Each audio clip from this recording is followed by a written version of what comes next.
April 1940, Britain faced a coastal defense problem that traditional naval thinking couldn't solve.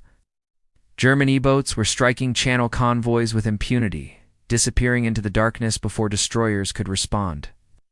The Marines' fast attack. Craft were sinking merchant vessels within sight of English shores.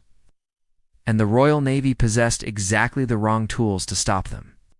Destroyers cost £200,000 each, required 18 months to build, and were far too valuable to risk in shallow coastal waters, hunting nimble raiders.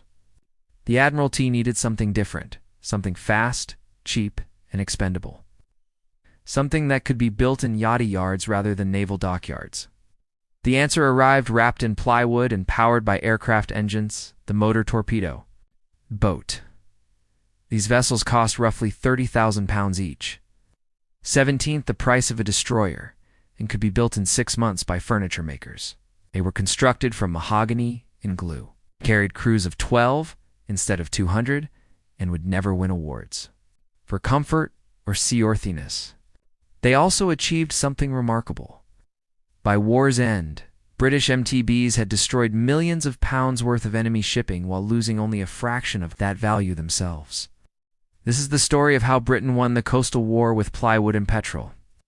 The problem began with geography. The English Channel, barely 20 meters wide at its narrowest point, had become a shooting gallery. German forces controlled the French coast from Cherbourg to Callao, providing perfect bases for fast attack craft. Every night's marine boats called E-boats by the British raced across the channel, torpedoed merchant vessels, and vanished before dawn. Destroyers were too slow to catch them, too expensive to deploy in shallow waters mined by both sides, too large to navigate coastal areas. Where E-boats operated, Admiralty needed vessels that matched E-boat capabilities. 40 knots speed, shallow draft, heavy armament, and most critically numbers. Lots of numbers. A destroyer might sink one E-boat if everything went perfectly, but E-boats operated in groups, attacking from multiple directions. What Britain required wasn't a better weapon. It was enough weapons to blanket the coastal approaches so thoroughly that E-boats couldn't avoid them. Commander Peter Duncani, managing director of Vosper, had been developing fast patrol boats since the 1930s. His company built luxury motor yachts for wealthy clients, specializing in high-speed planing hulls that could exceed 40 knots. In 1936, Duncani designed MTB 102 as a private venture, gambling that the Admiralty would eventually need exactly what he was building. The prototype cost Vosper £25,000, money the company couldn't necessarily afford, but Duncani understood that. War was coming, and that Britain's coastal defense would require speed over size. MTB 102's hull was constructed from double-diagonal Honduras mahogany planking over Canadian rock elm frames. No steel, no armor, just wood, glue, and 43,000 copper rivets holding layers of plywood together.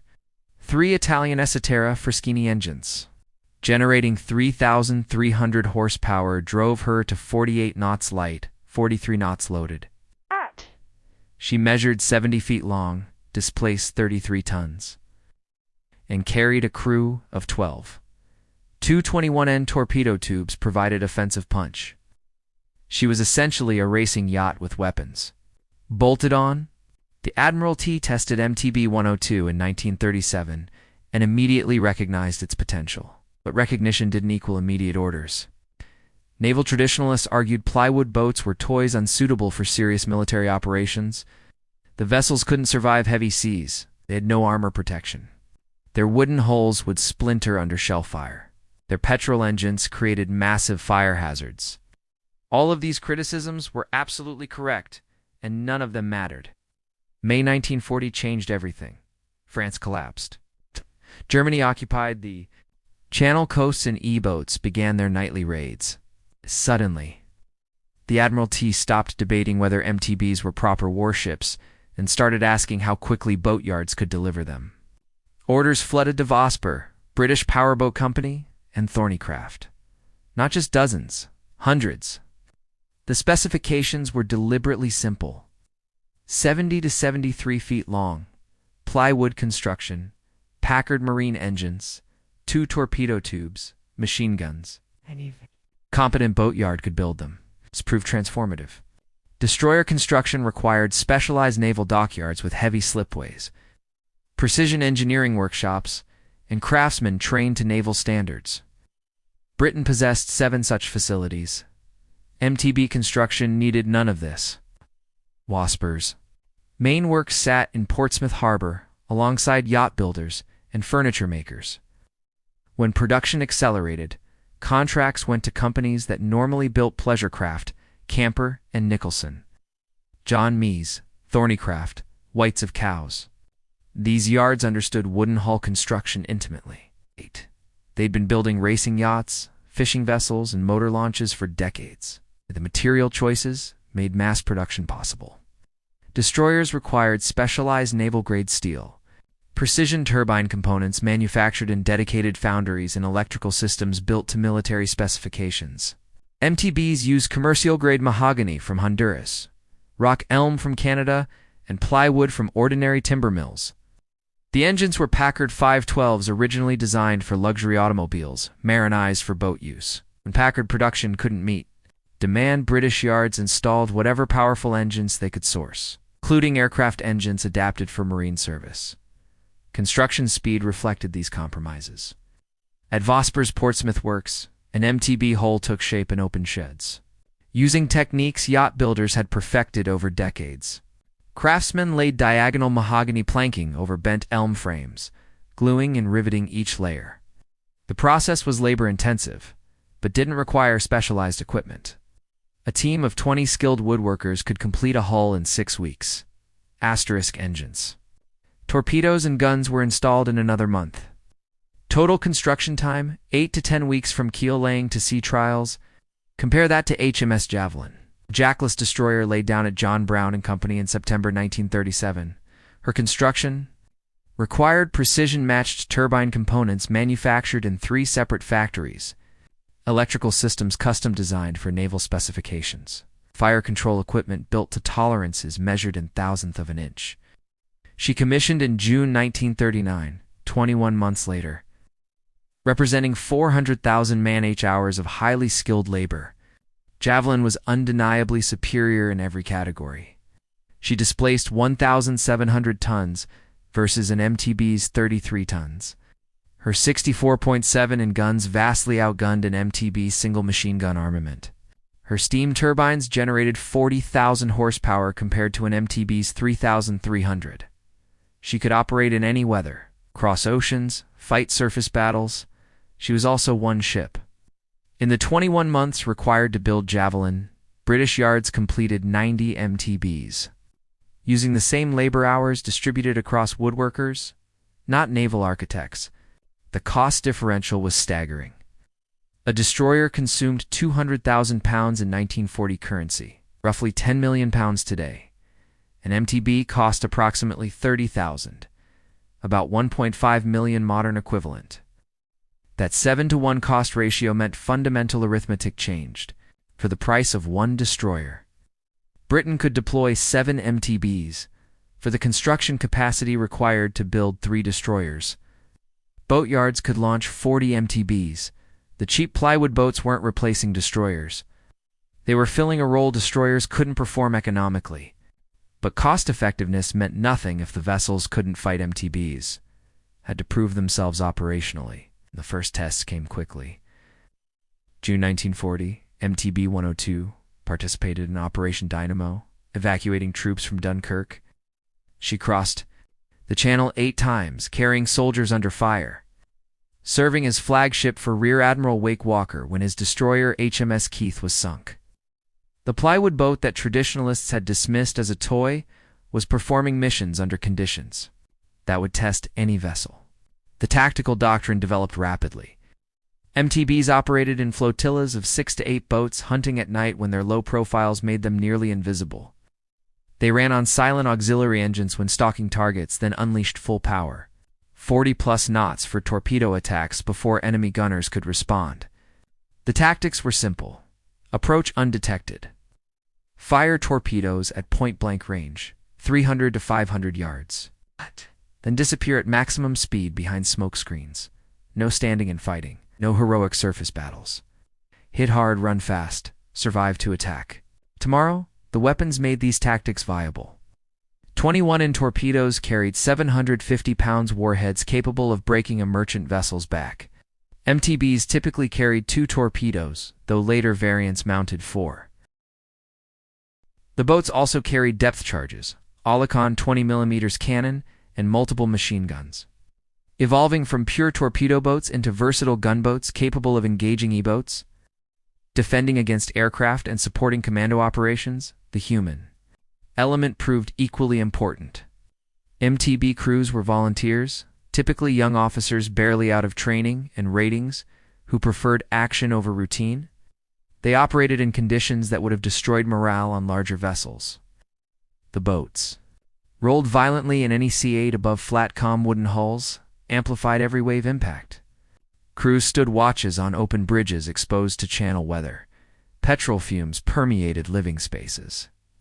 High-octane fuel, 5,200 gallons in some variants, surrounded the crew, turning every engagement into potential catastrophe if shells penetrated. Fuel tanks. Yet, these boats performed. MTB flotillas based at Dover, Felix, and Portsmouth hunted nightly. They intercepted boat formations before they reached convoys. They attacked German coastal convoys, moving supplies along the French and Belgian coasts. They laid mines in enemy harbors. They supported commando raids, delivering troops to beaches and extracting them under fire. The operations were dangerous, casualty rates high, but the mathematics favored Britain. When MTB 238 was sunk by a boat gunfire in October 1942, Britain lost 30,000 and a crew of 127 weeks later. Vosper launched MTB 30C to replace her. The entire cycle, loss, replacement, commissioning, took less time than building a single destroyer. This economic resilience mattered enormously in attritional warfare. Between 1940 and 1945, coastal forces lost approximately 200 MTBs in motor gunboats to enemy action, accidents, and weather. Replacing them cost roughly £6 million total. Replacing 200 destroyers would have consumed £40 million and monopolized British shipyards for decades. The strategic impact became clear in the Channel War statistics. By mid-1943, Britain operated over 300 MTBs and MGBs in coastal forces. This numerical superiority transformed coastal defense from desperate scrambling to systematic coverage. No convoy sailed without fast boat escorts. Every boat sortie encountered British MTBs. German coastal traffic faced constant harassment. The E-boats that had terrorized channel shipping in 1940 to 1941 found themselves hunted by flotillas they couldn't avoid through superior numbers. The tonnage destroyed by MTBs accumulated steadily. A German merchant vessel sunk off the Dutch coast, 3,000 tons. An ammunition ship torpedoed in the Channel, 4,500 tons. Supply barges destroyed during cross-CH raids, 200 tons each, but dozens of them. The individual actions weren't spectacular. No MTB ever sank a battleship, but the cumulative effect was strategically significant. By 1944, German coastal convoys required destroyer escorts to defend against MTB attacks. How did destroyers pulled from more important duties because plywood boats had made coastal waters too dangerous? The D-Day operations showcased MTB versatility. In the weeks before June 6, 1944, MTB flotillas maintained continuous patrols, preventing German E-boats from discovering the massive invasion fleet assembling in southern England. During the invasion, MTBs screened the flanks, attacked German reinforcement convoys, and defended the beachhead from boat counterattacks. They performed missions ranging from torpedo attacks to minesweeping to rescue operations, whatever coastal forces required. The final accounting tells the story. British yards built approximately 400 MTBs during the war. From the early 60-feet boats to the later 73-feet Vosper designs, Canadian yards built another 100 plus under license. Production cost roughly £12 million total. about 6% of what an equivalent destroyer force would have cost those vessels participated in actions that destroyed hundreds of enemy vessels, totaling millions of tons of shipping, tied down German coastal defenses, and enabled amphibious operations that would have been impossible without fastboat superiority. The destroyer HMS Javelin, that magnificent 200,000-pound warship, was torpedoed and severely damaged in November 1940, repaired at enormous cost. Torpedoed again in 1942 and spent the rest of the war in reduced operational status. She'd cost more than 6 MTBs, required years to repair when damaged, and performed missions that, while important, couldn't include the shallow water coastal operations, where MTBs excelled. This wasn't a story of replacing quality with quantity. It was recognizing that different missions required different tools. The Royal Navy needed destroyers for ocean escort, surface combat, and fleet operations. But it also needed fast, expendable coastal craft that could be risked in shallow waters, built quickly when lost, and deployed. In numbers that created tactical superiority, a 30,000 plywood boat filled a niche the 200,000 steel destroyer never could. The human cost was real. Approximately 1,400 officers and ratings of coastal forces died during the war, a casualty rate reflecting the dangerous nature of fastboat operations. But those losses occurred while preventing far greater destruction. Every EBO sunk before reaching a convoy was dozens of merchant vessels saved. Every German supply ship torpedoed was ammunition and fuel denied to Wehrmacht units. Every successful MTB patrol was a calculation in Britain's favor. After the war, most MTBs were scrapped or sold off. Few became houseboats, their hulls stripped of engines and weapons, ending their days marooned peacefully in marinas. MTB 102, the prototype that started it all, survived and has been restored as a museum piece. A reminder of when furniture makers built warships and yacht racing technology became a weapon of war. The lesson wasn't that plywood was better than steel or that cheap was superior to expensive. The lesson was that wars are won by matching resources to requirements. Britain couldn't afford to build hundreds of destroyers, couldn't risk them in coastal shallows, and couldn't replace them quickly when lost.